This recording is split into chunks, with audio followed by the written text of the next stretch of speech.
An undefeated undergrounder, king of a world with no rules, made a fatal mistake. He publicly challenged the one man whose movie stunts are rooted in real-world special forces lethality, Jason Statham. The air in the abandoned Red Hook warehouse tasted of rust, stale beer, and sweat. It was a cathedral of concrete and decay, consecrated by violence. In the center, a makeshift ring of thick, greasy ropes was illuminated by a few swaying industrial lamps, casting long, dancing shadows. This was the kingdom of Kael The Mauler Vance. And Kael had just defended his throne. His opponent, a mountain of a man from the Russian syndicate, was unconscious before he hit the canvas, his face a testament to Kael's raw, undisciplined power. The crowd, a writhing mass of gamblers, thrill-seekers, and underworld figures, roared their approval. Phones were held high, their shaky live streams broadcasting the brutal victory to the dark corners of the internet. Kael stood over his fallen foe, chest heaving, his bare knuckles scraped and bleeding. He was a terrifying spectacle, a bull of a man, built not with the sculpted precision of a professional athlete, but with the dense, functional muscle of a lifetime brawler. A web of old scars crisscrossed his face and torso. He grabbed a water bottle, rinsed his mouth, and spat a pink mist onto the floor. One of his handlers shoved a phone in his face, the live stream's comment section scrolling at an impossible speed. "They're calling you the realest fighter on the planet, boss." A cruel grin split Kael's face. He snatched the phone, his heavy breathing a bassline under the digital cheers. He leaned into the camera, his eyes wild with adrenaline and arrogance. "You see that? That's reality.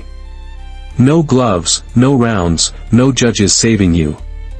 This is what real fighting looks like," he bellowed, his voice echoing in the cavernous space. He paced the ring, a predator savoring his kill.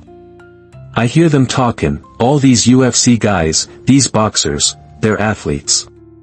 They play a sport. I'm a survivor.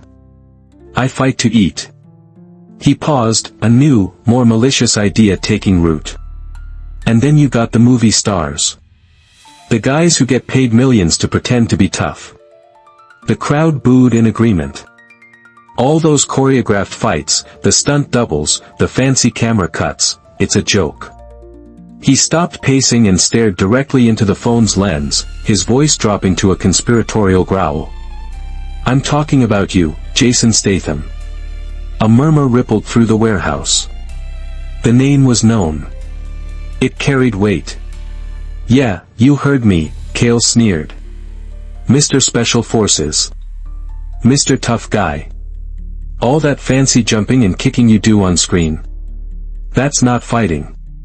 That's dancing." He laughed, a harsh, grating sound. "I bet those ex-military guys you train with are just a bunch of old men telling war stories. In a real fight, on the street, where there are no scripts, your little movie tricks would get you killed." He pointed a thick, menacing finger at the camera. "So here's the deal, Statham. You want to prove you're legit? Come find me. No cameras, no crew, just you and me in this ring. I'll show you the difference between a movie fight and a real one. I'll retire you from action films for good." The challenge, raw and deeply insulting, hit the web like a grenade. It wasn't just a call-out, it was a dismissal of Statham's entire persona, a direct insult to the very community of professionals, the divers, the martial artists, the special operators, from which he drew his authenticity. In the damp, decaying warehouse, Kael Vance had just started a war he couldn't possibly understand. Thousands of miles away, in a quiet, private corner of London, the world felt different. Here, there was no rust or chaos, only the clean scent of steel, leather, and discipline. Jason Statham's personal gym was less a workout space and more an armory for the human body. Gleaming kettlebells were arranged with military precision, heavy bags hung like silent sentinels, and a collection of tactical training dummies stood in a corner, their torsos marked with anatomical targets. Statham was in the middle of a session, his focus absolute. He moved with an economy of motion that was almost hypnotic, not the flashy acrobatics of his films, but a grounded, powerful series of movements. A seamless flow from a heavy bag combination into a series of punishing knee strikes, his breath controlled, his gaze unwavering. His longtime agent and friend, Marcus Thorne, walked in, holding a tablet. He knew better than to interrupt, waiting until Statham had finished his set. "Trouble?" Statham asked, grabbing a towel to wipe the sweat from his brow. His voice was calm, with the familiar gravelly undertone. "Noise," Marcus replied, handing him the tablet. "Goes by the name, The Mauler. He's a big deal in the underground circuit. The video's got about 10 million views in 12 hours. Statham watched the clip from the warehouse. His expression didn't change. He saw Kael's posturing, heard the insults. He watched it once, then handed the tablet back. He's big. And angry. A dangerous combination for him, not for me. Ignore it. I would, Marcus said, but it's the angle he's taking. It's not just about you. He swiped the screen, showing Statham a different feed, a private forum for ex-UK Special Forces members. The posts were a mix of outrage and cold fury. Men who had served, who had bled, were discussing Kael's dismissal of their skills as movie tricks. One comment stood out, from a retired SAS Sergeant Statham knew personally, "It's one thing to be a loudmouth thug. It's another to spit on the expertise that keeps people alive in the field. He's not just insulting an actor, he's insulting the regiment." Statham stood still for a long moment, the gym's silence amplifying the weight of the words. This was no longer about a personal insult from a street fighter. It had become a matter of principle. The man had, in his ignorance, disrespected a code. He had questioned the lethality and discipline of a world Statham held in the highest regard. He looked at Marcus, his eyes now cold and clear. "Get the legal team. Draft a statement." 24 hours later, the internet exploded again. But Statham's response wasn't a video, a tweet, or an angry rant. It was a formal press release, delivered through his official channels. It was cold, professional, and utterly terrifying in its simplicity. For immediate release. Mr. Jason Statham has accepted the challenge issued by Mr. Kael Vance. The terms are as follows. 1. A single, 10-minute round. Rules will be determined by an independent referee. 2. The event will be held at a private, undisclosed location. 3. All proceeds, including broadcast rights, will be donated to a selection of charities supporting veterans and their families. These terms are non-negotiable. There was no emotion. No trash talk. Just a clinical acceptance that read less like a response to a fight challenge and more like a signed contract for a demolition. The message was clear, this wasn't a game. It was a resolution. The acceptance of the challenge created a schism in the online fight community. On one side, Kael Vance's followers celebrated. To them, Statham's formal, lawyer-vetted response was a sign of fear, a Hollywood star hiding behind procedure. Kael fueled this fire, doubling down on his mockery. He posted a series of brutal, lo-fi videos from his grimy gym. In one, he performed a set of squats with two of his massive cronies sitting on the barbell, roaring at the camera. In another, he shattered a stack of concrete bricks with a single, looping bare-knuckle punch, the dust clouding the lens.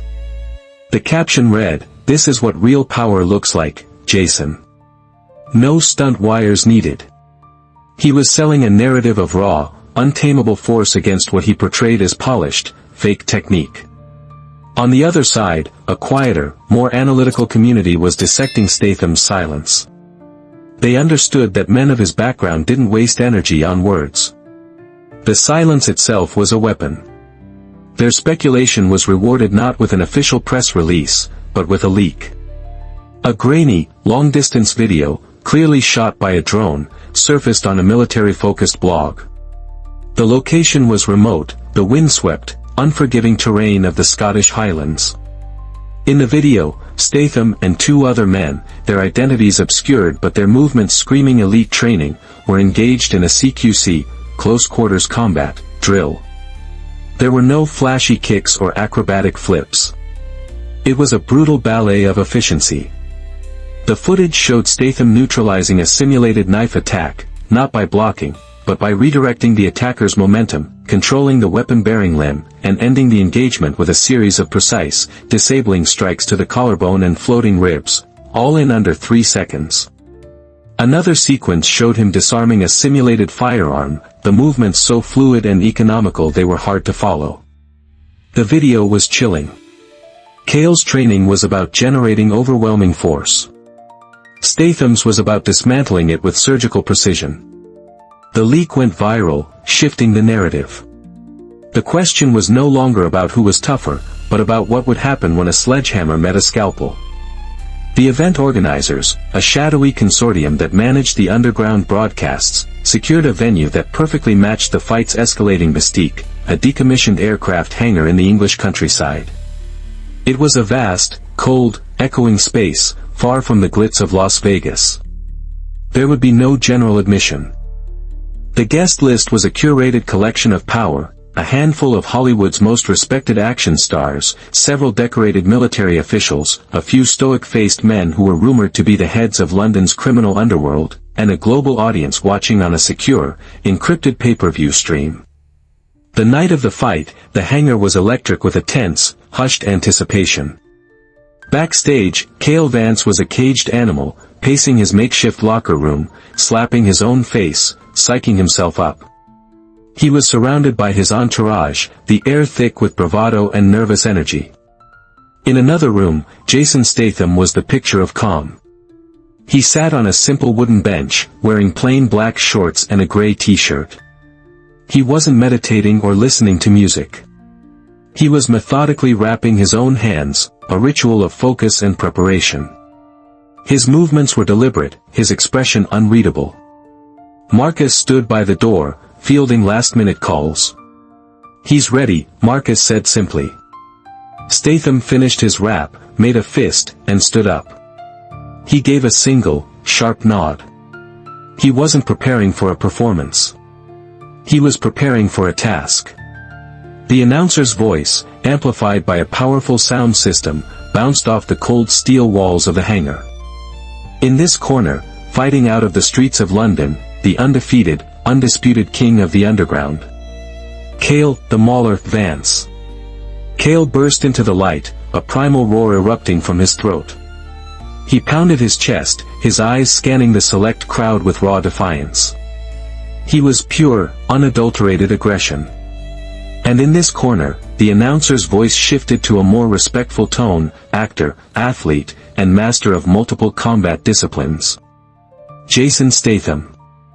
No music. No theatrics. Statham walked out with the calm, purposeful stride of a man heading into a business meeting. He was focused, his gaze fixed on the ring, ignoring the crowd, ignoring his opponent.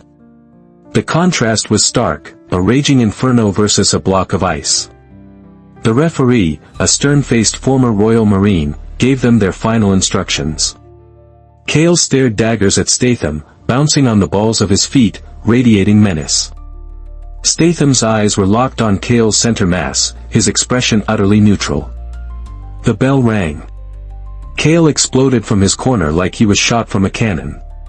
He didn't faint, he didn't test. He charged, unleashing a massive, looping overhand right, the same punch that had shattered concrete bricks.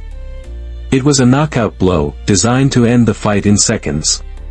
Statham didn't retreat. He didn't block.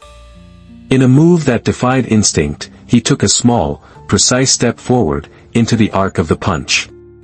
As the blow whistled past his head, his left hand shot out, not to grab, but to guide. His right arm moved simultaneously. It wasn't a punch. His elbow, hard as granite, connected with a sickening thud to the bicep of Kael's swinging arm. A jolt of pure agony shot through Kael's body. It was a perfectly executed nerve strike. His entire arm went numb, tingling with a fire he'd never felt before. The power he'd put into the punch vanished. He stumbled, his face a mask of shock and pain. The crowd gasped. They had expected a brawl, a collision. They were witnessing a dissection. Before Kael could recover, Statham was on him. He didn't press the attack with a flurry of punches. He closed the distance, controlling Kael's now useless right arm. With his other hand, he delivered two short, brutal palm heel strikes to Kael's floating ribs. They weren't knockout shots, they were structural attacks, designed to steal breath and break posture. Kael grunted, the air forced from his lungs. He tried to shove Statham away with his good arm, but it was like pushing against a steel pillar. In a single, fluid motion, Statham hooked his leg behind Kael's ankle, twisted his torso, and used Kael's own forward momentum to send him crashing to the canvas. Kael landed hard, the impact echoing through the silent hangar. He scrambled to get up, his face a mixture of fury and a dawning, terrifying confusion. His greatest weapon, his power, had been neutralized in less than 30 seconds. He got to his feet, shaking his head, trying to clear the fog. Lucky shot, he snarled, and charged again, this time leading with a wild flurry of hooks from his left arm. Statham met the onslaught with a wall of defensive geometry. He parried the punches with his forearms and elbows, deflecting the force, never giving ground. As Kael overextended on a final, desperate hook, Statham saw his opening.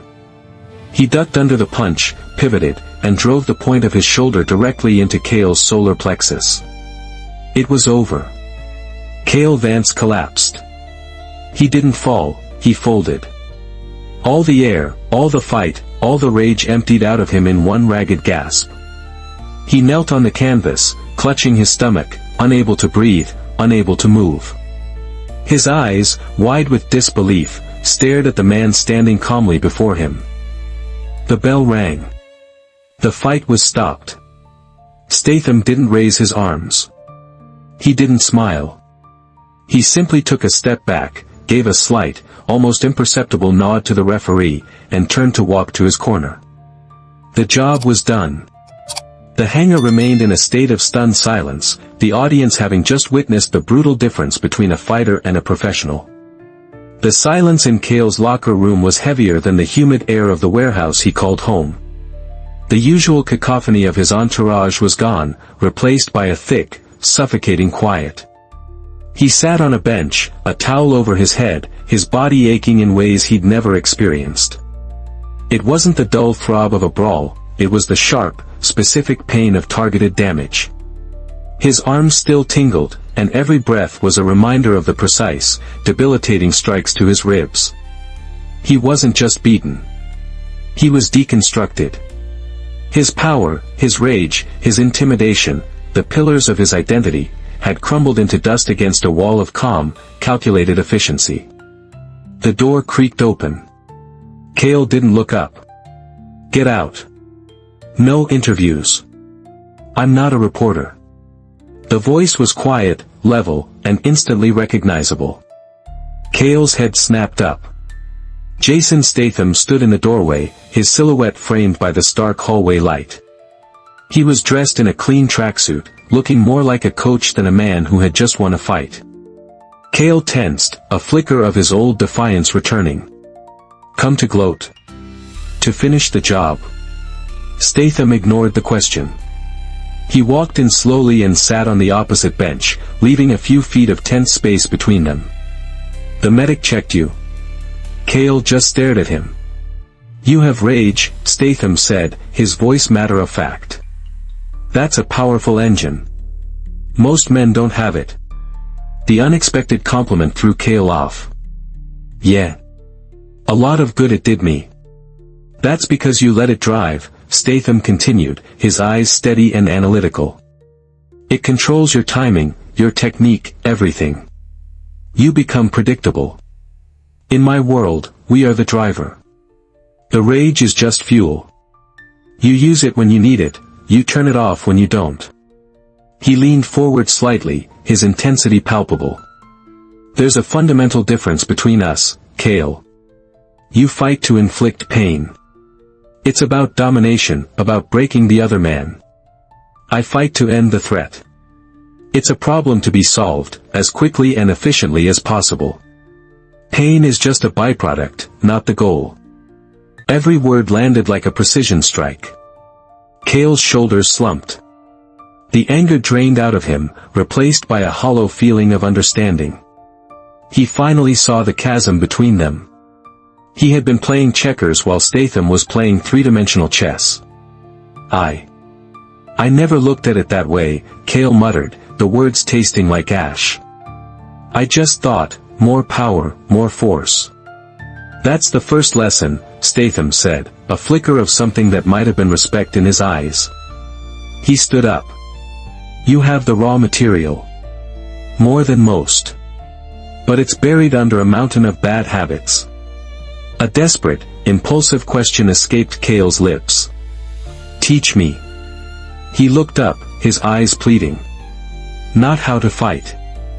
I know how to fight. Teach me that, control. Statham paused at the door, considering the broken man before him. He saw past the arrogant brawler to the flicker of potential underneath. He pulled out his phone, typed something, and a moment later Kael's phone buzzed. It was a set of GPS coordinates. That's a training facility in the Brecon Beacons. In Wales, Statham said. Be there Monday. 0500 hours. Don't be late. He turned to leave. Are you serious? Kael asked, stunned. Statham glanced back, his face impassive. I don't waste my time, Vance. And I don't give second chances. The post-fight press conference was a feeding frenzy. The few journalists who had been granted access were clamoring for an explanation for the shocking, one-sided beatdown.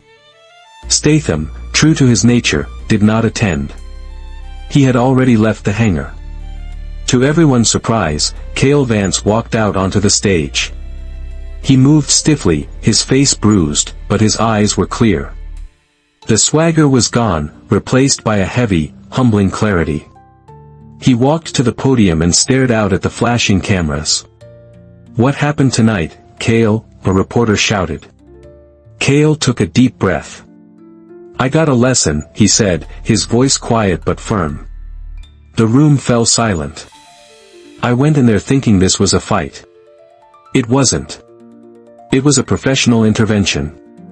He looked directly into the main broadcast camera. I called Jason Statham a movie star. I was wrong. He's not an actor who knows how to fight. He's a professional who happens to act. He didn't beat me with anger or luck. Kael paused, searching for the right words. He didn't beat me spiritually. He beat me professionally. He was a surgeon, and I was just a slab of meat on the table.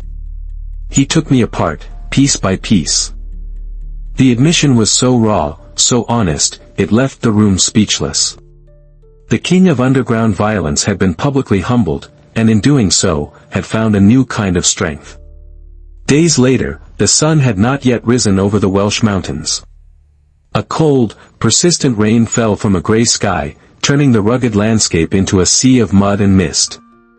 A taxi navigated the winding, narrow roads before finally stopping at a desolate gate. Kael Vance got out, paid the driver, and watched the taillights disappear back into the gloom. He stood alone, a single duffel bag at his feet, facing a sign so weathered the words were barely legible, Pen Y Fan Tactical Development Center. Beyond the gate lay a series of brutal-looking obstacles, half hidden in the mist. A figure emerged from the shadows. It was Statham, dressed in waterproof gear, looking completely at home in the harsh environment. He held 2 steaming mugs. He handed one to Kael. Black coffee. No sugar. You're on time, Statham said. It was the closest thing to a compliment Kael was going to get. Kael looked around at the mud, the rain, the intimidating obstacle course. What's first? Sparring? Weapons training? Statham took a sip of his coffee and pointed with his chin towards a steep, muddy hill that vanished into the low-hanging clouds. First lesson, master your environment. Don't let it master you, he said. Start running. Kael looked from the daunting hill back to Statham's unyielding face. For a moment, the old defiance flickered. Then, he took a breath, dropped his bag in the mud, and began to run, his boots slipping and sliding as he charged into the rain. A brawler's reign had ended. A warrior's training had just begun. What do you think? Was this a fall from grace for a champion, or the birth of a true warrior? Who was the real winner tonight? Let us know your thoughts in the comments below. Share this story if you found it inspiring, and don't forget to subscribe for more. Please, always comment with respect for everyone's journey.